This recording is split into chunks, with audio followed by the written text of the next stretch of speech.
Hey folks, this is Fernando doing another video for the more survivalist, and this is going to be like a part 2 of the previous video that I did, the problems with the concept of the American Redoubt. I think it's interesting, some of the comments that you guys left. I'd like to go through some of them and share some insights on that. Before I get started, shout out to MD Creekmore. He has a new website. It's called dailycollapsereport.com.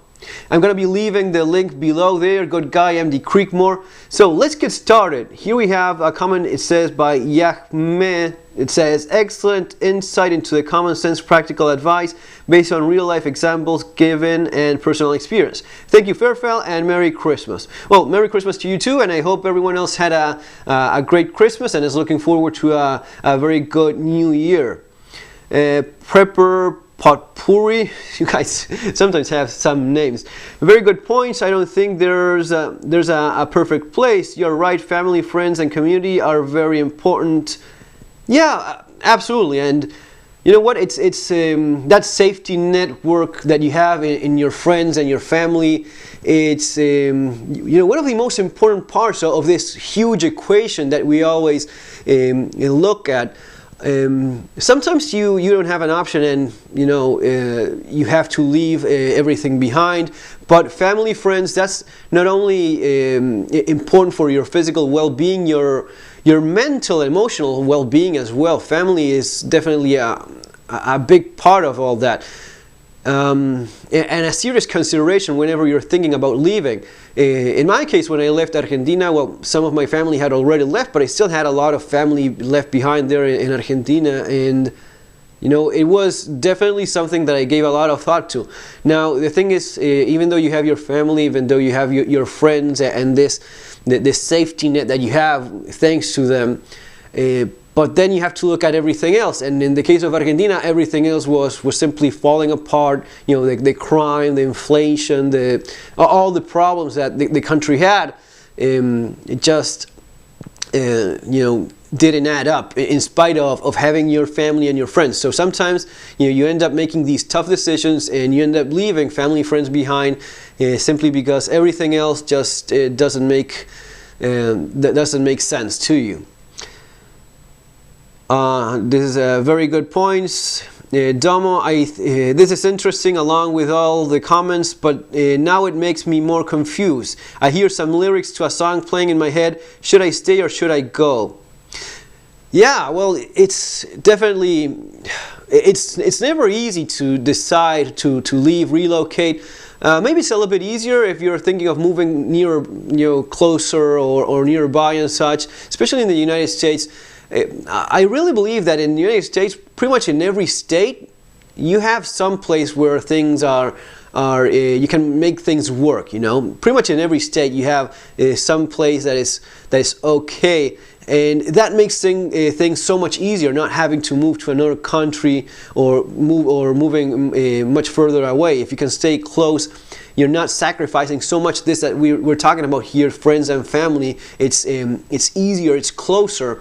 So my advice, having been there in that position, should I stay or should I go, and not really knowing what to do, I think that if you have too much doubts, if you're not sure about leaving and relocating and such, probably there's a good chance that you're okay already where you are. If you're having so much doubts, I'd say, yeah, that's a good possibility. There's a good chance that you're already where you're supposed to be. When I decided to leave Argentina, I mean, man, there was really not much of a doubt anymore about having to leave. It was so obvious that, till this day, and I remember that moment specifically, we didn't have any doubts. We knew that we had to leave. So if you're not so sure, if you're having lots of second thoughts, then there's a good chance that maybe you're already well enough where you are.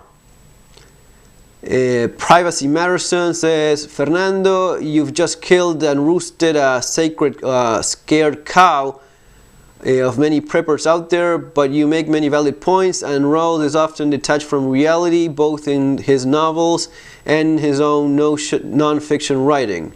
Typo, I meant sacred cow, not scared cow, mind you.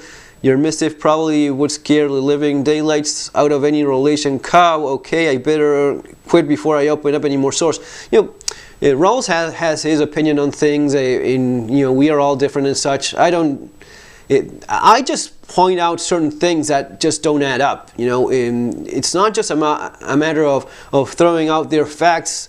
Well, not facts. It's not a matter of just making claims and not having any actual facts backing those claims up. If you're saying it is a fact that this or that, it should be actually a fact. And as I believe, it was clearly beyond any doubt whatsoever proven in the previous video, specifically about how religious countries, it's not that more religious people will be more law-abiding, and it's actually many times it's the opposite. Actually, most times. And I mean, the previous ranking, they explained in the previous video about how the most religious countries actually are directly proportional, the most violent ones.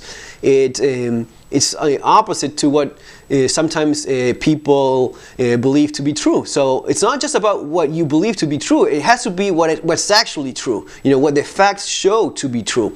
If facts go against what you believe to be true, then you really have to reconsider that. There's always a possibility that you may be wrong, or that your assumptions were completely mistaken. So you have to be responsible enough, adult enough, so as to recognize that. And if you thought something to be a certain way and facts show something else, then accept that and adjust. That's one of the most important parts of the correct mindset for preparedness, is adjusting whenever it's necessary, whenever things change, which they do all the time. You cannot just expect to adjust reality to what you want and fail to adapt. Being able to adapt, being able to be flexible when needed, and change with times, with circumstances, that's a pretty big part of being prepared. Privacy, well, here we go. Architecture Whisperer. The flight to a so-called redoubt is a thinly veiled white flight project. History proves that whites are the most violent and murderous culture in the history. Grouping these people in a remote area will not increase safety. And that's pretty racist as well. I mean, white people are more violent. I think that when you study history and when you do your research correctly, you find that pretty much every culture, every country, every culture has had some things to be ashamed of and has done quite terrible things. I don't think you'll be hard-pressed finding a group or ethnicity or religious group that hasn't done anything wrong. Yeah, and claiming that whites are more violent, that is pretty racist as well. What do we have here? Jimmy Booba says, funny that Rawls thinks Jews and Christians would get along. Here we go. Funny that Rawls thinks Jews and Christians would get along. Their own factions within each religion can't even get along. They just tolerate each other. Great points about Bosnia and most mass killings occurring in isolated villages. Sacred cow food in mouth. Yeah, well, I think that's pretty interesting. The case of Bosnia, you have Sarajevo, a city where Muslims, Christians, and Jews all live together pretty much in peace. Actually, they lived in great harmony in spite of their religious differences in that city, in Sarajevo, and it was Orthodox Christian invaders such as the Serbs that started the war in the first place. It wasn't that they were fighting among themselves for being of different religions. It was a foreign force that invaded Bosnia and caused all this. And at the end of the day, you had Orthodox Christian Serbs massacring Muslim Bosniaks, massacring as well fellow Christians, which were the Croatians, were Catholic. and they were massacring Catholics as well. So Christians massacring one another in Bosnia. You know, so much for this idea that Christians would share a common value and would not do anything, you know, would not hurt each other or would get along well. And actually, you know, here in Ireland, you have another great example of Christians. You know, you actually had in the 1970s, you had Christians, Protestant Christians putting Christian Catholics in concentration camps. And this was 1970s. It's not really that long ago that you had Christians doing horrible, terrible things to other Christians.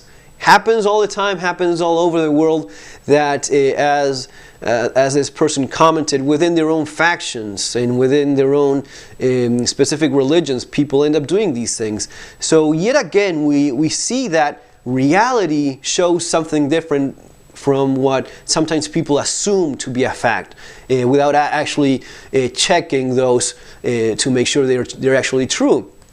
So yeah, it's definitely not always as it seems. These are all things that you have to go into further detail. My following video is going to be more about specific relocation and why is it that living in cities is actually safer than living in rural areas. This isn't any attempt of mine so as to make people you know, choose differently or anything like that. Actually, it's the opposite. It's having information so as to adjust and know the pros and cons of whatever decision you end up making.